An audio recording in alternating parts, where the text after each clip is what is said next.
Hi hello welcome to post 360. నేను మీ మురళీ రాపల్లి.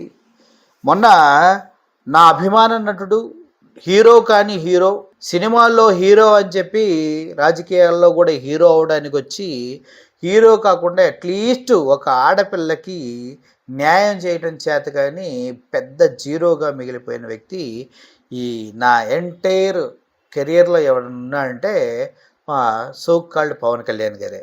మొన్న ఒక మీటింగ్లో మాట్లాడుతూ తన తల్లిని దూషించిన చంద్రబాబు నాయుడు గారు లోకేష్ వాళ్ళ టీంతోనే పరిగెడుతూ వాళ్ళతోనే పనిచేస్తూ సిగ్గు లేకుండా తప్పిపోయిన 32,000 మంది ఎక్కడున్నారా అంటే కనీసం సమాధానం చెప్పడం చేతకాక సుగాలి ప్రీతిని అడ్డం పెట్టుకుని గెలిచావుగా ఏం పీకేవంటే ఆ కేసుకి ఇప్పుడు నాకు సంబంధం లేదని చేతులెత్తేసిన మహాగణుడు మా పవన్ కళ్యాణ్ గారు. ఇప్పటివరకు ఆయన చేసిన మంచి పని ఒక్కడన్నా చెప్పగలరా ఎవరన్నా?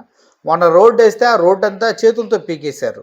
అంత దరిద్రంగా వేసావు బాసు నువ్వు రోడ్డు అని మొహం మీద ఉమ్మేశారు జనాలు, తెలుసు కదా.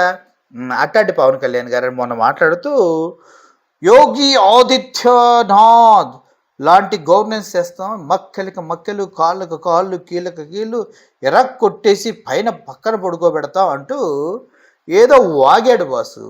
కళ్ళు పెద్దవి చేసుకొని బుద్ధి ఉంటే ఇది విను పవన్ కళ్యాణ్. సిగ్గులేని మాటలు బయటకు వచ్చి మాట్లాడుతూ యోగి ఆదిత్యనాథ్ ఇండియా మొత్తంలో అత్యంతగా బీఫ్ ఎక్స్పోర్ట్ అవుతున్న ఏకైక స్టేట్ యూపీ. ఆ యూపీ స్టేట్లో యోగి ఆదిత్యనాథ్ అనే వ్యక్తి ఉన్నారు. ఈ అత్యధికంగా బీఫ్ ఎక్స్పోర్ట్ చేస్తున్న సనాతని కలిగినటువంటి ఉత్తరప్రదేశ్ అనమాట. కువైట్, ఖతార్, బహ్రెయిన్ ఎన్ని కంట్రీస్లోకి వెళ్ళినా ఉత్తరప్రదేశ్ నుంచి బీఫ్ ఎక్స్పోర్ట్ అవుతుంది. అది యోగి ఆదిత్యనాథ్ ఉంటున్నటువంటి పరిపాలిస్తున్నటువంటి స్టేటు.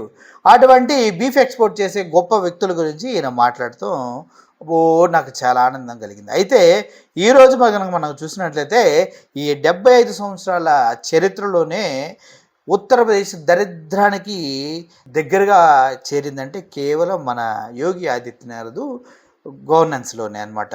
అయితే ఇట్లాంటి దగులుబాజీలు పరిపాలిస్తున్నటువంటి యూపీలో ఆయన తీసుకొచ్చి ఆ ట్రీట్మెంట్ ఇక్కడ ఇస్తా అన్నాడు. ఏదే ట్రీట్మెంట్ ఎందుకు సార్, మీరు ఆల్రెడీ చేస్తున్నారు.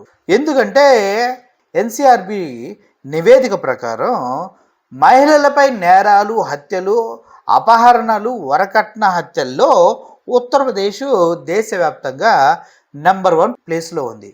మరి ఇది కూడా మన రాష్ట్రంలో ఇంప్లిమెంట్ చేద్దామని చెప్పు పవన్ కళ్యాణ్. నీలాగా కనీసం మిడిమిడి జ్ఞానం లేని బుర్ర తక్కువ వాళ్ళంతా ఇది మాట్లాడుతున్నారా అనిపిస్తుంది నాకు. ఎందుకంటే బీఫ్ ఎక్స్పోర్ట్లో నెంబర్ 1 పొజిషన్లో యూపీ ఉంది. ఆ విషయం నీకు తెలియదు. మన వైజాగ్లో బీఫ్ ఎక్స్పోర్ట్ చేసేవాడు టీడీపీకి సంబంధించినటువంటి ఒక గోడౌన్ ఉంది. అది నీకు తెలియదు. దాని గురించి మాట్లాడే దమ్ము ధైర్యం నీకు లేదు.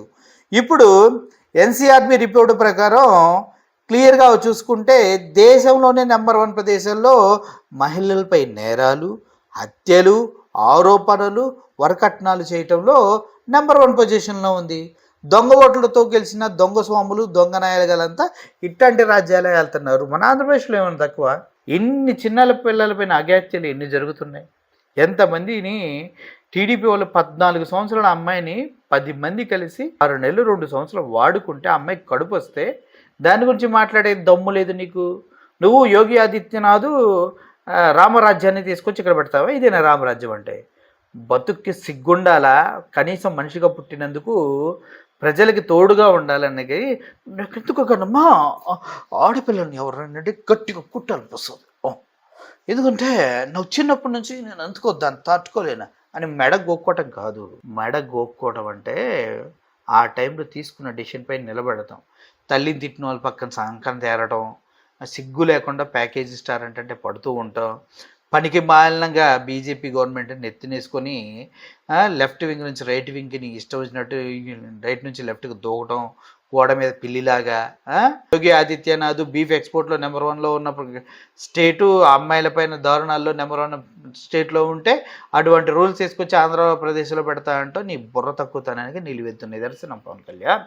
చూడు, చదువుకో, బుక్స్ చదువుకున్న వంతులేను, రోజు ఏదో బుక్లా చదివి పడుకుంటాను అంటాం కాదు. ఆ బుక్లో ఉన్నటువంటి ఆ జ్ఞానం బుర్రలోకి వెళ్తే ఆ బుర్ర గట్టిగా నిలబడుతుంది. మళ్ళీ నీకు చెగువీరతో పోలికలు ఒకటి బోకలో. నీలాంటి వాళ్ళు నిజంగా చెప్పనా ఎక్కడ ఉండాలో అది వేరే place.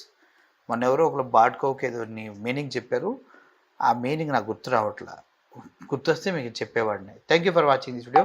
Murali signing off. Thank you so much.